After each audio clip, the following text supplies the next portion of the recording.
When we're on the subject of interesting seabirds, do you want to maybe shift the conversation to a sadder note or a sadder tone and talk about Balearic? Yeah, You think? I mean, Is that something you we saw want a to talk couple of about? Balearic shearwaters, Brian, did you? In the course of 10 days, we saw 3.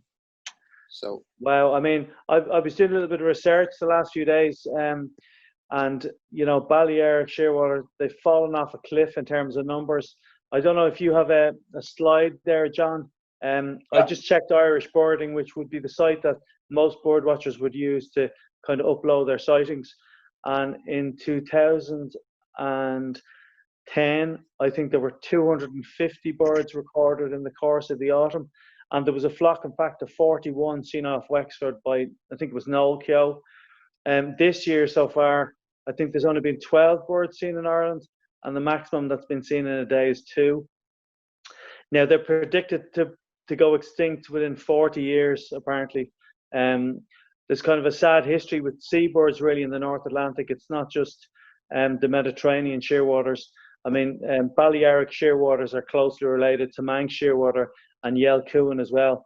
But there were another couple of species that went extinct in the last couple of thousand years. So there was lava shearwater and dune shearwater. They were species that were on the Canaries, and also I think some of them were found on the Portuguese coast. But when humans started to inhabit the islands, they started collecting them for food and they wiped them out. And in fact, you were just talking about Phaeus petrel. Bones of Phaeus petrel have been found as far north as Scotland. So they probably used to nest on the western and the northern isles. So if you could imagine, if you had a swaroscope 1,000 years ago and you were on the bridges of Ross, you would have been looking through flocks of Phaeus petrel for Xenos or possibly even Bermuda petrel, because Bermuda is one of the rarest petrels in the North Atlantic. I think there's only 300 left. They nest on Bermuda, just on some of the islands off it.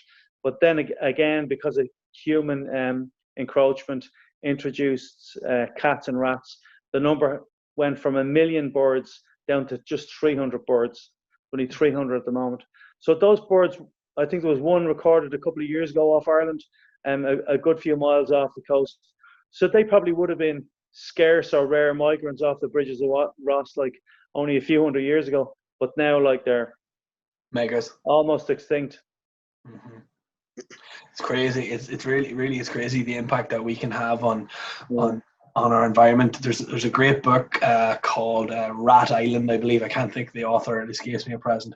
But it talks about New Zealand and the impact that settlers have had on the bird life and actually the mammal life there as well, going back maybe 100 years on just decimated populations, and basically boils down to the fact that we as humans introduced rats, and then subsequent predators to control rats, and then subsequent predators to control the rat controllers.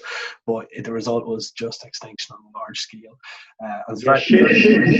Shearwaters and storm petrels face a particular problem because they're predated, I think, normally by large gulls. So the way they kind of get around that is they approach their nest entrances. They nest on land. They spend most of their time at sea, but they have to come to land to nest. So they come in the dead of night and they nest in burrows. So that obviously worked for millennia, because seagulls were asleep at night time.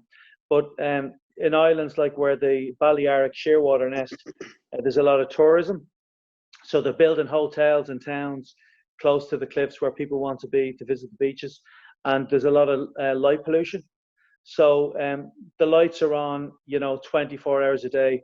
And if anyone's been to a town in Ireland or England, you'll see at nighttime the seagulls are active, because once the lights are on, the birds can can still feed and forage. So what's happening is these birds, the Balearic shearwaters, are coming to their nest sites at night. The light pollution is attracting the gulls. The gulls are attacking, killing the birds, and also introduced cats and rats are attracted to the towns. They're getting up into the nesting burrows, and they're just decimating populations. But it's been a problem with seabirds all across the North Atlantic. It's even a problem with Manx shearwaters. They're in decline. Storm petrels. They all nest on these tiny islands because there's very few places don't have predators now. It's actually quite sad. Very, very sad. So do we reckon then in our lifetime the Balearic will be gone? That's the... I'd say so, yeah. Yeah, well, unless something's done. They're given extinction at 40 years. They'll be completely extinct. Now, if you look at Ireland, this year there's been 12 so far. Now, there aren't a few often turn up in September, so you might end up with maybe 25 or 30 birds at the most this year. But the way the population is declining, so 250 birds 10 years ago were seen in Ireland, 30 birds. You'd imagine that in another 10 years, you might be talking about 1 or 2 a year. So in fact, in 10 years' time, probably Phaeus petrel will be more common than Balearic shearwater off the headlands. So, you know, when we're talking about, you know, our grandparents might talk to us about corncrakes being common in their time, and now we don't hear them at all. You know, we'll be telling our grandkids about the time we saw Balearic shearwater, and they'll be gone. That is really sad. Come here, just a quick question. They're saying they're predicting them to be like extinct in 40 years, so they're saying the last couple of them will die off. But will there be a point before that where they're, I suppose, functionally extinct, as in the surviving kind of members of the species are gone past breeding age, or will that happen? Or am I just idly spitballing irrelevantly here? Yeah, no, they're quite long-lived. So Manx shearwater, I think, live into their 50s.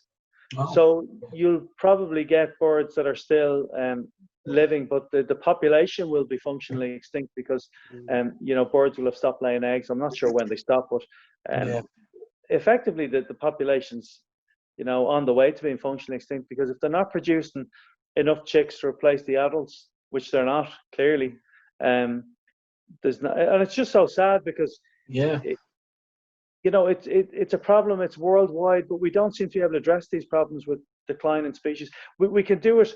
You know, they've stopped. They've done some work with the Bermuda petrel, and I think that population went down to about 18 pairs at one stage. Now it's up to 300, but it's almost like these populations are on life support, and they can't support now without human intervention.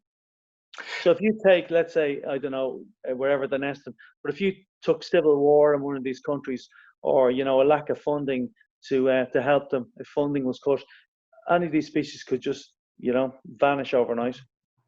That is incredibly sad. Incredibly sad. Have any of you heard of any kind of initiatives of that type to try and intervene, try and save them? I'm sure there'd be funding available for that piece of research or that initiative. You know, I'm sure they are working on the Balearic shearwater, but I don't know if any. They're leaving it a bit late. Yeah, that's what I mean. That's what I mean. Like it's like corncrake here, you know, they left it till there was only a couple of hundred birds left, and then they intervened. And now it costs, I'm not sure how much money, but they spend a fortune every year trying to save the corncrake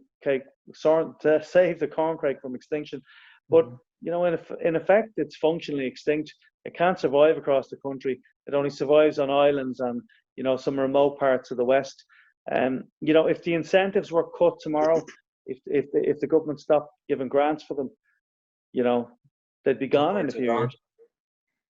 But Peter, unfortunately, and this is taking us down a really, really negative road, but I'd imagine the same could be said of things like curlew, eventually of like lapwing as well.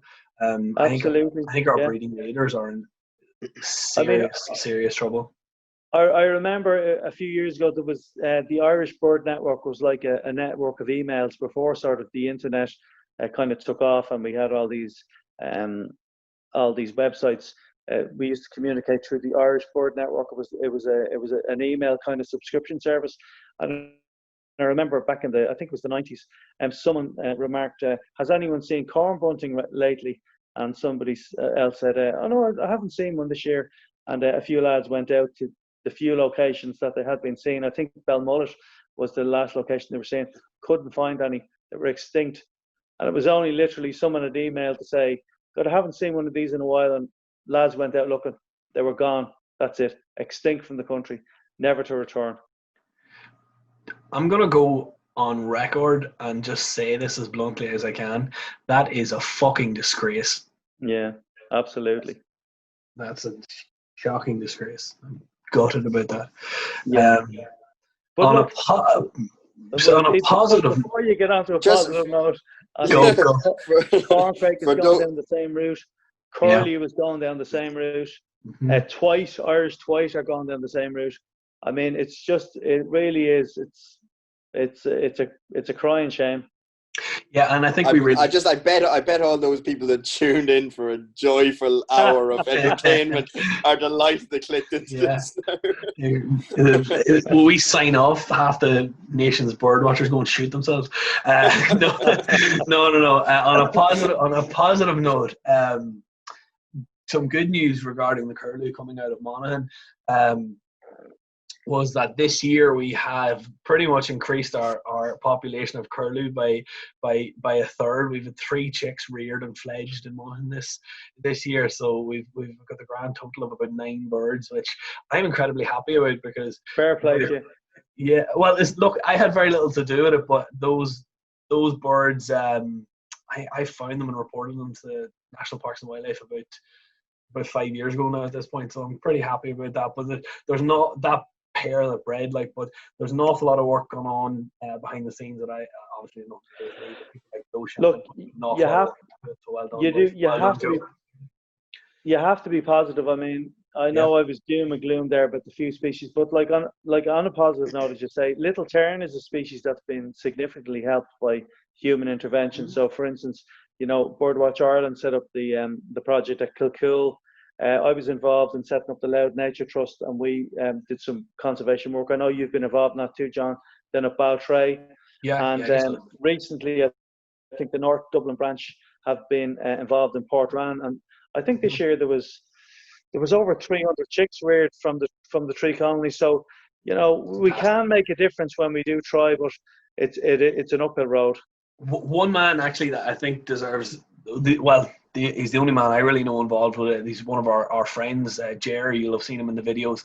Jerry did a tremendous amount of volunteer work this year out at Baltray there. He was there all night, 3 to 4 nights a week, trying to deter predators from Baltray, and he did a fantastic job. So I don't think in private I haven't commended him for it, but I will in public. Well done, Jerry. It's a good effort, mate. Well done.